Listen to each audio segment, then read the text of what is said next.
नमस्कार प्यारे बच्चों, मैं Meenakshi, assistant professor Geeta college of education Meenakshi e tutor में आपका स्वागत करती हूँ। आज का हमारा टॉपिक रहेगा गार्डनर थ्योरी, या हम कह सकते हैं मल्टी फैक्टर थ्योरी। जो ये मल्टी फैक्टर थ्योरी है, ये प्रोफेसर गार्डनर के द्वारा दी गई 1983 में। 1983 में जो गार्डनर हैं वो एजुकेशन डिपार्टमेंट में हार्वर्ड यूनिवर्सिटी में प्रोफेसर थे।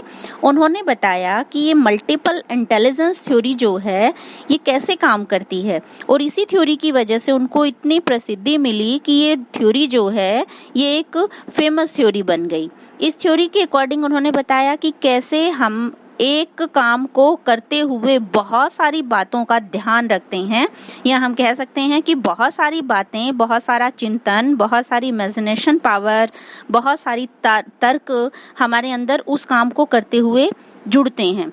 या उनके सिद्धांत में बेसिकली ये सिद्ध करने का प्रयत्न किया गया कि हर व्यक्ति की प्रतिभा अलग अलग होती है, हर व्यक्ति के पास अपना क्रिएटिव आइडियाज़ होते हैं, अपने सोचने के तरीके अलग अलग होते हैं, और उन्हीं बेस पे उसकी बुद्धि काम करती है। अर्थात वो जो भी काम करता है, जो उसके अंदर की फैक्टर्स हैं, उन फैक्टर्स के अकॉर्डिंग ही वो उसकी बुद्धि उस काम को करने में अपना पूरा ध्यान लगा लेती है। जैसे अगर हम एक छोटा सा एग्जाम्पल लें, पूरे संसार में कोई अच्छा गा सकता है, कोई अच्छा डांस कर सकता है, कोई अच्छी कविताएं लिख सकता है, या कोई अच्छा टीच कर सकता है, कोई किसी प्रोफेशन में, कोई किसी प्रोफेशन में दक्षता प्राप्त किए हुए है।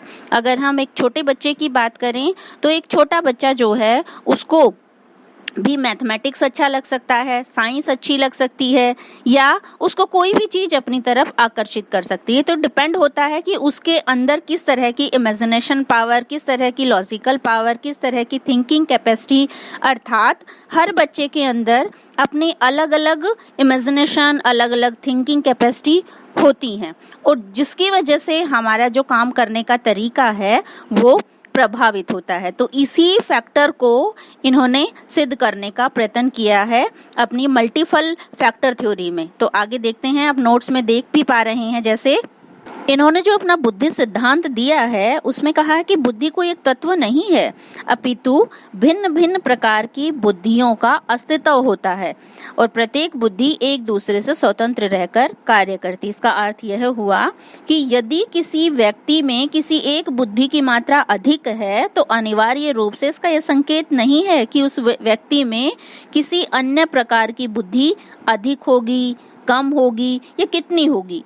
गार्डनर ने हमें बताया कि किसी भी समस्या का समाधान खोजने के लिए भिन्न भिन्न प्रकार की बुद्धियां आपस में अंतःक्रिया करते हुए, इंटरेक्शन करते हुए साथ साथ काम करती है, और अपने अपने क्षेत्रों में असाधारण योग्यताओं का प्रदर्शन करने वाले अत्यंत प्रतिभाशाली व्यक्तियों का गार्डनर ने अध्ययन किया, और उस आधार पर 8 प्रकार की बुद्धियों का वर्णन किया, जो आगे आप देख पा रहे हैं डायग्राम में।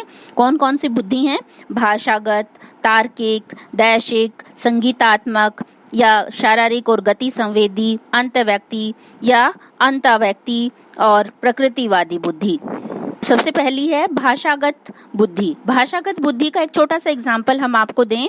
जैसे सूर्य उग रहा है सुबह, सूर्य के उगते ही हमें तो नॉर्मल सिचुएशन लगती है, लेकिन एक कवि उसकी बहुत सुंदर कविता बना डालता है। नदी का पानी बह रहा है, हमें नॉर्मल लगता है, लेकिन एक कवि उसके ऊपर बहुत सुंदर कविता लिख लेता है। एक लेखक एक कहानी बना देता है, साहित्य लिख देता है। तो इस तरीके से उनके अंदर उन भाषाओं को डेवलप करने की प्रतिभा होती है। अर्थात भाषागत बुद्धि क्या है?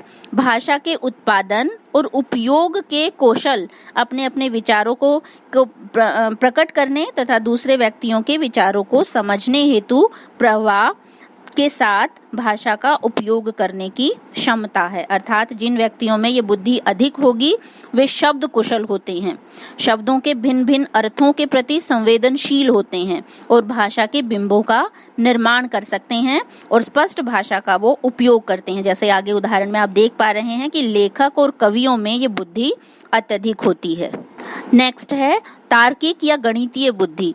इस तरह की बुद्धि में, अर्थात जिस व्यक्ति में ये बुद्धि अधिक होती है, वो हर एक बात को लॉजिकल तरीके से सोचते हैं कि ऐसा क्यों हुआ। हमारे लिए जैसे किसी भी इंसान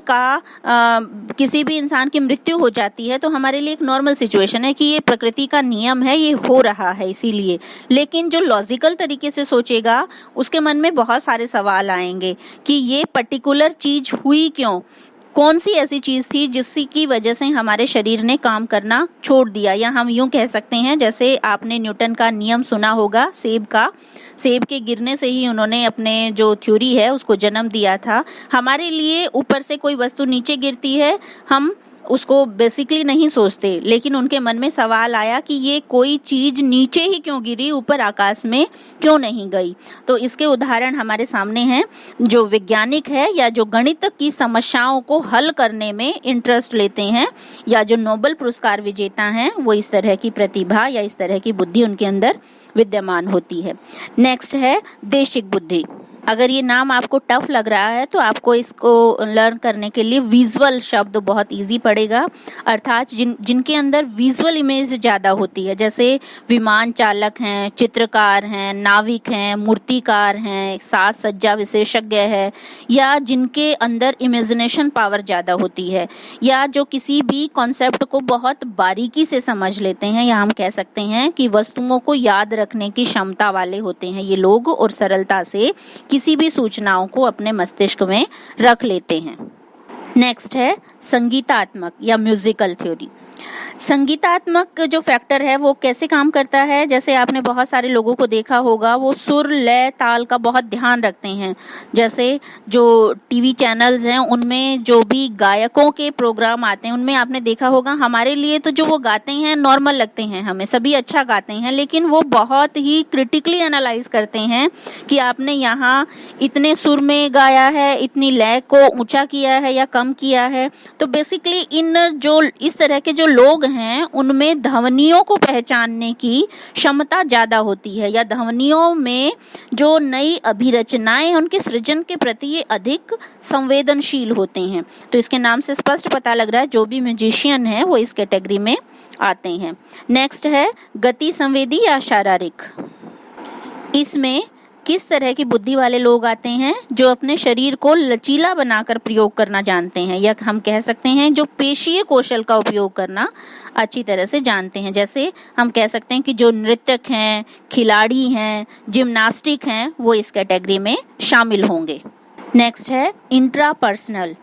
इसके अंतर्गत वो व्यक्ति आते हैं जो दूसरों की भावनाएं, व्यवहार, मोटिवेशन, उनके बारे में जानकर उनसे एक अच्छा संवाद कर सकते हैं। जैसे इस कैटेगरी में आप उदाहरण के माध्यम से समझना चाहें तो साइकोलॉजिस्ट जो है वो इंट्रापर्सनल की कैटेगरी में काउंट किए जा सकते हैं।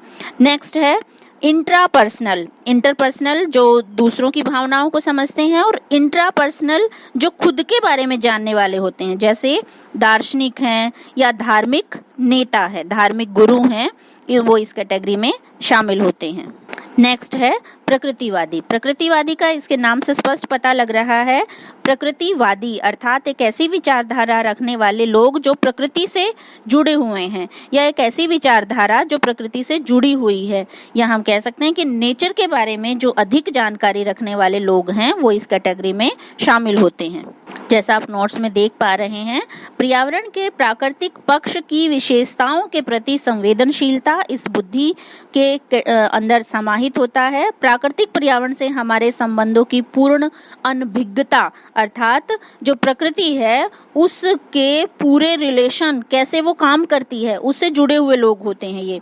इनका इंटरेस्ट होता है पशु पक्षियों में, वनस्पति विज्ञान में, या प्रकृति के सौंदर्य में, या हम कह सकते हैं प्राकृतिक पर्यावरण के सूक्ष्म विभेद करने में इनकी बुद्धि इस्तेमाल होते हैं। ऑलमोस्ट इसमें जो इस तरह की बुद्धि में शामिल होते हैं लोग वो हैं पक्षी विज्ञानी, वनस्पति विज्ञानी, प्राणी विज्ञानी, किसान, पर्यटक या शिकारी। तो इनमें प्रकृतिवादी बुद्धि की मात्रा अधिक होती है। तो आज के टॉपिक में बस इतना ही। Thank you.